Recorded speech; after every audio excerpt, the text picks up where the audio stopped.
was he was a polymath. He was a writer and an actor and a performer and a comedian and also an entrepreneur. So he did an awful lot of things. And we met on a holiday in Greece when I was 35 and he was 42. So it was quite late in life. And we got together within days and decided to move in together within 6 weeks. We found out that even though we'd met on this random Greek island, we had about 6 different friends in common. So it felt a bit like it was a fate waiting to happen. And we were very happy. We had 14 lovely years. And then one day he just dropped dead, which you can't, there's no sort of easy way to say that. I don't really like euphemism. And that's why I sort of laughed when I said it, because it does just sound awful, like we just dropped dead one day. But that is pretty much what it felt like and what it was. Out of nowhere, he was very fit, very healthy, and he had what's called an aortic dissection, which you can't detect, and it comes out of nowhere. And it's not always fatal, but very often it is. So my life was blown apart overnight. And the book was really my attempt to sort of come to terms with that and to make sense out of it. Yeah, I think, reading your story, it is incredibly shocking, the speed of what happened, the way you have to trip, to and fro between different hospitals in London, and the kind of speed of just a normal day to losing him so quickly. I think one of the real strengths of the book, the power of it, is that we get your personal narrative. We hear the story of what's happened. And you talk in the book about how it's your grief self and your psychotherapist self that are having a conversation. So then we also hear the different theories where you come in and explain in different terms what was happening to you. And I was very struck with your time in the hospital. You talked about the shock, and also how, in some sense, at times you didn't feel anything, that you had a kind of disassociation experience where you weren't there. And I wonder if you could say a little bit about your own experiences of that, and also, what that means in psychological terms. Yeah, dissociation is when you sort of you remove yourself from your body. It's like you're watching yourself from the ceiling or something. And it's often people who've experienced sort of violent assault will talk about how they just like remove themselves, like they're watching it happen to someone else. And I experienced that in the hospital after he collapsed and was diagnosed and had heart surgery. It was overnight. I was then told he wasn't going to survive, but he then took another 3 days to die. There was never any chance that he was going to survive, but he, for complicated sort of when they were allowed to pronounce somebody officially dead or not. So it was this extraordinary 5 days, going from getting ready to go out and have lunch with friends to knowing it was all over, but still being there in the hospital. And it was just so strange. And one of the things I talk about in the book is because back in Bill's acting days, he'd been in Casualty, he'd been a patient in Casualty. And because we see those things so often, it's such a familiar setting, that kind of hospital drama with people arriving and being told that it's all over. And it felt like I was on stage and I could watch myself doing these things, but I think the dissociation, it comes in to protect us. It comes in, it's like bubble wrap. It's kind of stops us actually feeling the enormity of the pain, because it would be too much to cope with. So it's almost like the denial, the dissociation, the shock, the numbing. It's a way of pacing that pain so that we only have a little bit. We can kind of wake up to reality for a moment, process it a tiny bit, and then we have to shut it back down because we can't quite take it on board. Yeah, I think you're very good at explaining in very accessible language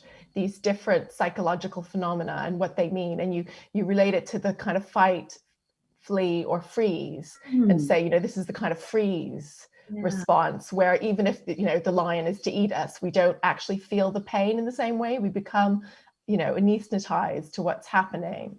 But obviously that really is difficult for then processing what's happened, because in some sense, there's a part of you removed from the experience. So then you have to somehow still come to see and understand, you know, these experiences sort of following that? Yeah, when we experience a trauma, our body responds physiologically from a very early limbic brain place, where it does stem from survival times when we had to just like run from the lion or fight it or play dead in the hope that it wouldn't want to eat us if neither fight nor flight were possible. And when we now, as sophisticated humans, experience a similar feeling of survival is at threat, which doesn't have to be literal survival, it can be more of a metaphorical survival if you feel like your husband and partner and your whole life is just disappearing out from under you. That same physiological response happens. So we're triggered into that fight, flight, or freeze response. Fight or flight are very active responses. You can either go towards the danger and try and fight it, you can run away from it. But freeze comes in when neither of those options are possible and there's literally nothing else to do. So it's a more extreme version of those two, where you do literally play dead to make yourself less appetizing to the thing that's out to get you. In an ideal world, once the trauma's gone, once the lion or the speeding car or whatever the deadline at work is gone, all those stress hormones, all that nervous system response, that will dissipate, that will leave, and you'll go back to normal. But sometimes the trauma is so much that you can't go back to normal and you stay in this sort of heightened sense of stress and nervous system activation. And I think when it's something like a traumatic death, that state can go on for a very, very long time.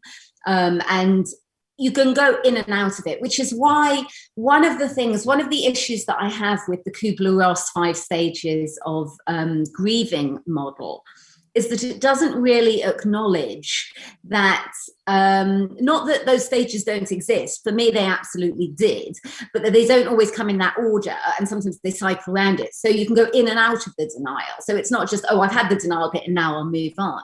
I mean, there's still times now when I can't quite believe it, and I'm 3.5 years on from it now. So you can kind of go in and out of it. When it feels too much, it kind of steps back into No, that makes perfect sense. Can you talk a little bit more about the aftermath? And you talk a lot about how we revert to type when we're experiencing grief. We go back into familiar patterns that sort of help us to cope.